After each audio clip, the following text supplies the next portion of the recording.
morning, girls. So today we'll start with the new chapter that is demand. ठीक है. अच्छा, demand होता क्या है ये मैंने लाइव क्लास में डिस्कस किया था. मैं एक बार दोबारा से बता देती हूँ. सिंपली विलिंगनेस टू बाय, मतलब जो हम खरीदना चाहते हैं. ठीक है, हमारी विलिंगनेस टू बाय, हमारा डिज़ायर, हमारी डिज़ायर है कि हम उसको खरीदना चाहते हैं. ठीक है, तो simply demand is what? Willingness to buy. Clear? मैं सिर्फ कंसेप्ट बताती जाती हूँ. जितनी जल्दी हो सके आप लोग बुक्स खरीद लीजिए बेटा, it will be required. Okay, अब आते हैं. दो चीज़ें होती है, क्वांटिटी डिमांडेड और एक होता है डिमांड. दोनों में डिफरेंस होता है. डिफरेंस क्या होता है मैं समझा देती हूँ. क्वांटिटी डिमांडेड का मतलब होता है कि जब मैं कोई एक पर्टिकुलर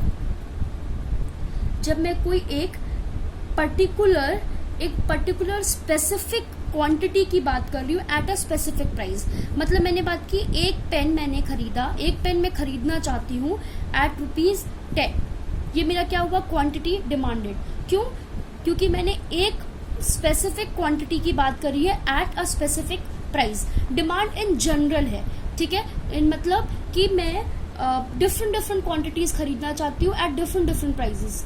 ठीक है, हो सकता है 10 पेन्स खरीदना चाहती हूँ मैं. ठीक है, कोई 10 रुपए का है, कोई 20 रुपए का है, कोई 30 रुपए का है, तो मेरी डिमांड है. ठीक है, क्वांटिटी डिमांडेड में मैं क्या करती हूँ, देखो नाम से पता चल रहा है क्वांटिटी डिमांडेड. जितनी मैंने क्वांटिटी डिमांड करी, ठीक है, और वो क्वांटिटी, और इस यहाँ पे इसलिए क्वांटिटी लिखा हुआ है, मतलब मैं एक पर्टिकुलर कमोडिटी की एक स्पेसिफिक क्वांटिटी जो डिमांड कर रही हूँ एट अ स्पेसिफिक प्राइस. ठीक है, और ये इन जनरल बोला जाता है. Getting my point? ठीक है, अब देखो इसका एक डिमांड फंक्शन होता है. डिमांड फंक्शन क्या होता है, इसको हम ऐसे लिखते हैं.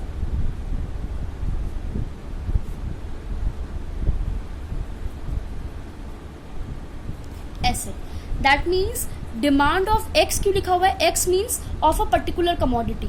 ठीक है, किसी भी गुड की डिमांड किस किस पे फंक्शनल होती है? फंक्शन मतलब डिपेंड. किस किस पे डिपेंड होती है? खुद के प्राइस पे, उस गुड की खुद की प्राइस पे.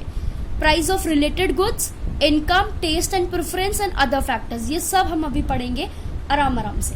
ठीक है, अब आते हैं कि मैम ये सब हमें एक बार बता दीजिए. जी बिल्कुल बताऊंगी मैं. ठीक है, अब आते हैं फैक्टर्स अफेक्टिंग डिमांड. मतलब मैं कोई सामान खरीदना चाहती हूँ, ठीक है, लेकिन कौन से ऐसे फैक्टर्स हैं जो मेरे डिमांड को या मेरी जो विलिंगनेस है बाय करने की गुड्स को वो अफेक्ट करते हैं, वो फैक्टर्स. तो सबसे पहला तो फैक्टर है price of the commodity. Price of the commodity that means उसके खुद का प्राइस. देखो एक बात मैं बताऊं, ये प्राइस लिखा, ये मैंने क्वांटिटी लिखी. ठीक है, एक पेन था जिसकी कीमत 5 रुपए थी. ठीक है, मैं 2 पेन खरीद रही थी. कितना खर्चा हो रहा था? 10 रुपए. कितना खर्चा हो रहा था? 10 रुपए. अब वही वो पेन 20 रुपए का हो गया. ठीक है, प्राइस बढ़ गया. क्या अब मैं उस पेन को खरीदना चाहूंगी? नहीं, रेट बढ़ गया है. अब मैं दोबारा से कोई 5 रुपए वाला पेन ही लाऊंगी. ठीक है, दोबारा से कोई 5 रुपए वाला पेन ही लाऊंगी या खरीदूंगी जो मुझे बेनिफिट दे और सेम लेवल का मतलब सेटिस्फैक्शन दे. क्या दिक्कत है? 5 रुपए को और भी पेन ले आओ. Getting my point? ठीक है, सो खुद की प्राइस पे एक तो डिपेंड होता है डिमांड. खुद की प्राइस मतलब प्राइस बढ़ेगी तो हम कम डिमांड करेंगे. Wait, let me switch on the other light as electricity has gone.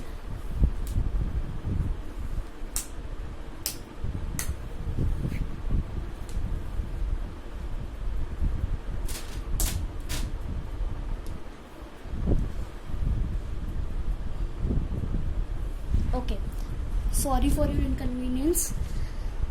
Okay, now see, ये हो गया. उसके बाद हम पढ़ेंगे second is price of related goods. Price of related goods क्या होता है मैम? देखो 2 तरीके के रिलेटेड गुड्स होते हैं, सब्स्टिट्यूट गुड्स और एक होता है कॉम्प्लीमेंट्री गुड्स. पहले इन दोनों का मतलब समझ लो. सब्स्टिट्यूट गुड्स जो एक दूसरे की जगह हम यूज कर सकते हैं, कॉम्प्लीमेंट्री जो दोनों साथ में यूज हो सकते हैं. ठीक है, होता है ना टीचर्स का सब्स्टिट्यूशन लगा, मतलब वो टीचर नहीं आई तो कोई और टीचर उसकी जगह क्लास में चला जाएगा, है ना, वही वाला हाल है यहाँ पे. अब देखो पहले हम सब्स्टिट्यूट गुड्स को लेते हैं. ठीक है, सब्स्टिट्यूट गुड्स को लेते हैं और इसको पढ़ते हैं। देखो सब्स्टिट्यूट गुड्स में मैंने एग्जांपल लिया से टी एंड कॉफ़ी, एक दूसरे की जगह चल जाएंगे ना। अगर चाय नहीं मिल रही तो कॉफ़ी पी लेते हैं, मतलब तो वही करेगा थोड़ा बहुत, क्या जाता है। ठीक है, अब देखो इस केस में क्या होता है, इस केस में मैम हमारी डिमांड कैसे फ्लक्चुएट होती है, हमारी डिमांड को कैसे इफेक्ट होगा सब्स्टिट्यूट गुड्स के फैक्टर से। देखो बताती हूँ, टी का प्राइस बढ़ेगा ना तो पता है कंज्यूमर क्या स्विच करेंगे, कॉफ़ी पीना शुरू कर देंगे। टी महंगी हो गई, कॉफ़ी तो सस्ती है, कॉफ़ी पी लेते हैं, क्या फ़र्क पड़ रहा है। ठीक है, तो टी का प्राइस ज़्यादा, अगर टी का प्राइस ज़्यादा हो गया तो कॉफ़ी पीने लगेंगे। देखो इसका ग्राफ ऐसे बनता है, ये हुआ प्राइस ऑफ टी, ये हुआ क्वांटिटी ऑफ कॉफ़ी। ठीक है, ये अपवर्ड स्लोपिंग क्यों बना मैम? अपवर्ड स्लोपिंग इसलिए बना क्योंकि जब प्राइस बढ़ेगा ना, जब टी का प्राइस बढ़ेगा तभी इसकी डिमांड बढ़ेगी। अगर टी का प्राइस कम हो जाएगा तो इसकी डिमांड कम हो जाएगी, लोग चाय पियेंगे, फिर कॉफ़ी क्यों पियेंगे। ठीक है, तो प्राइस ऑफ टी इसलिए अपवर्ड स्लोपिंग बना क्योंकि जब जब प्राइस बढ़ेगा तभी तभी ये ऊपर होता जाएगा। Getting my point. ठीक है, next is complementary goods. Complementary goods जो दोनों साथ में यूज हो सकते हैं। चलिए हम एग्जांपल लेते हैं कार एंड पेट्रोल का, या पेन एंड इंक का ले लो, रिफिल कुछ भी ले लो। दोनों एक दूसरे के बिना यूज तो हो नहीं सकते ना, ये हो सकता है। मुझे बताओ कार नहीं होगी तो पेट्रोल कहाँ डालेंगे हम, क्या करेंगे पेट्रोल का। Getting my point. ठीक है, तो अगर कार का प्राइस, ये इनवर्स रिलेशन शो होता है प्राइस और कॉम्प्लीमेंट्री गुड्स में। अगर कार का प्राइस कम होगा तभी पेट्रोल की डिमांड जो है ना वो बढ़ेगी। मतलब कार सस्ती मिल रही है, लोग खरीदेंगे कार। ठीक है, लोग खरीदेंगे कार तो पेट्रोल भरवाएंगे उसमें। इसका देखो ऐसे बनता है डाउनवर्ड स्लोपिंग, इसका डाउनवर्ड स्लोपिंग बनता है। क्यों? देखो ये हमने यहाँ पे लिया प्राइस ऑफ कार और यहाँ पे लिया क्वांटिटी ऑफ पेट्रोल। देखो ओपी प्राइस पे हम ओपी प्राइस पे हम OQ डिमांड कर रहे थे, इतने प्राइस पे इतना डिमांड कर रहे थे। Getting my point. प्राइस कम हो गया ये, और डिमांड ऑफ पेट्रोल बढ़ गई, सिंपल सी बात है। ठीक है, उसके बाद आते हैं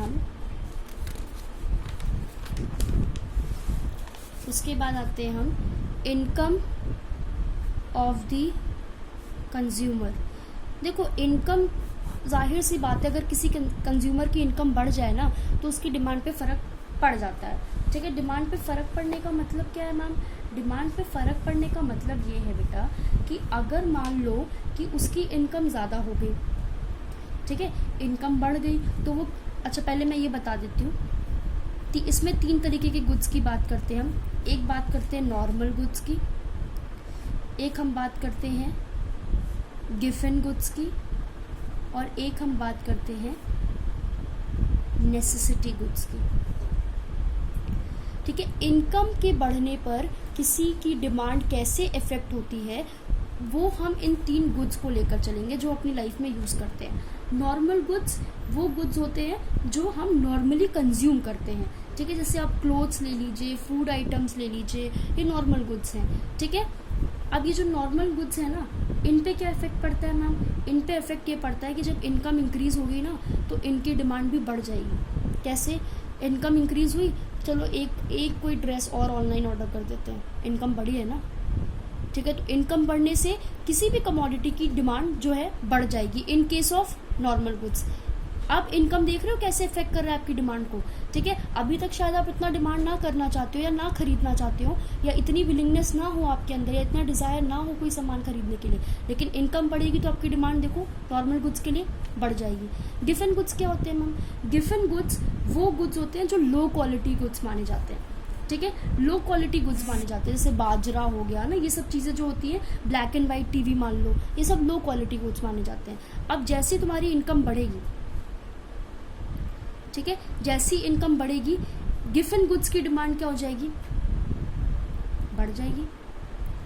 सॉरी, इनकम बढ़ेगी तो गिवन गुड्स की डिमांड कम होगी। क्यों? ब्लैक एंड वाइट टीवी है तुम्हारे पास। ठीक है, ब्लैक एंड वाइट टीवी है, लो क्वालिटी गुड्स। ठीक है, इनकम बढ़ गई तो क्या आप ब्लैक एंड वाइट ही देखोगे? अब तो कलर्ड ले आओगे, समझ रहे हो ना।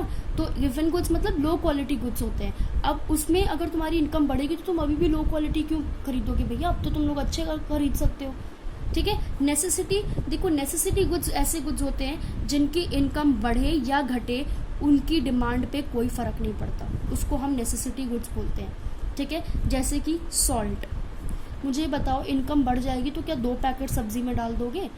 सॉल्ट तो उतनी यूज़ होगी ना, 2 पैकेट सब्जी में थोड़ी डाल दोगे, ठीक है। सॉल्ट जितनी आप यूज़ कर रहे हो उतनी ही करोगे, जितनी शुगर यूज़ कर रहे हो उतनी ही करोगे, वो नेसेसिटी गुड्स है ना, ठीक है। उसके बाद नेक्स्ट हमारा फैक्टर है टेस्ट एंड प्रेफरेंस। देखो बहुत लोगों का टेस्ट एंड प्रेफरेंस होता है, हम तो भाई इस पर्टिकुलर ब्रांड से ही खरीदेंगे, ठीक है। हम एडिडास के ही शूज़ लेंगे, हम प्यूमा के ही शूज़ लेंगे। अब आप बढ़ाते जाइए आप बढ़ाते जाइए प्राइस, किसी एडिडास का प्राइस बढ़ा दीजिए, उनको कोई मतलब नहीं है, वो डिमांड करेंगे ही करेंगे, ठीक है। आप प्यूमा का प्राइस बढ़ा दीजिए, उनको कोई मतलब नहीं है, वो डिमांड करेंगे ही करेंगे, ठीक है। Other factors, ma'am other factors में क्या आता है? अदर फैक्टर्स में आता है मान लो फैशन हो गया, ठीक है। फैशन हो गया भैया, जो फैशन में है, इन ट्रेंड है, वो तो डिमांड करेंगे ही होगा ही होगा, मार्केट में उसकी डिमांड होगी, प्राइस आप कितने भी रख लीजिए। कोई ड्रेस, कोई शूज़, कुछ भी इन ट्रेंड है, फैशन में चल रहा है, ठीक है। तो अगर वो महंगा भी देते तो हम ले लेते हैं ना, हम क्या बोलते हैं, वो तो इन ट्रेंड है ना, इसलिए इतना महंगा दे रहे हैं, समझ आ रही है बात, ठीक है। तो ये हो गया हमारे जो फैक्टर्स हमारे डिमांड को अफेक्ट करते हैं, वो वाले फैक्टर्स हो गए, ठीक है। अब आते हैं कि मैम डिमांड हमारा जो होता है, डिमांड कर्व कैसा बनता है, वो हम इसके साथ डिस्क्राइब करेंगे, लॉ ऑफ डिमांड के साथ।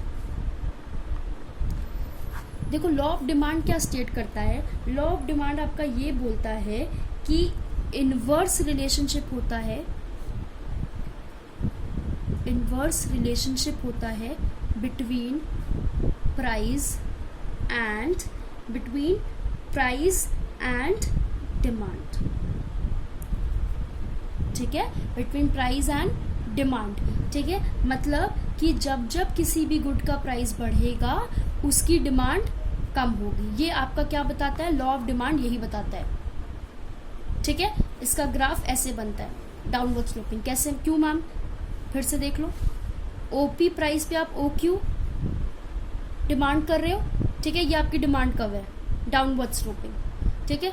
अब प्राइस कम हुआ तभी तो आपकी डिमांड बढ़ी, यहाँ आपने वाई एक्सेस पे प्राइस लिया, एक्स एक्सेस पे क्वांटिटी डिमांडेड लिया, तो कोई भी गुड ले लो एग्जाम्पल में, अगर उसका प्राइस कम हुआ तभी तो आप उसको ज़्यादा कंज्यूम करोगे, ज़्यादा खरीदोगे, ठीक है। तो बस वही ये बोल रहा है लॉ ऑफ डिमांड कि इनवर्स रिलेशनशिप है बिटवीन प्राइस एंड डिमांड। जब जब प्राइस बढ़ेगा किसी भी गुड का, उसकी डिमांड कम होगी, जब प्राइस कम होगा डिमांड बढ़ेगा,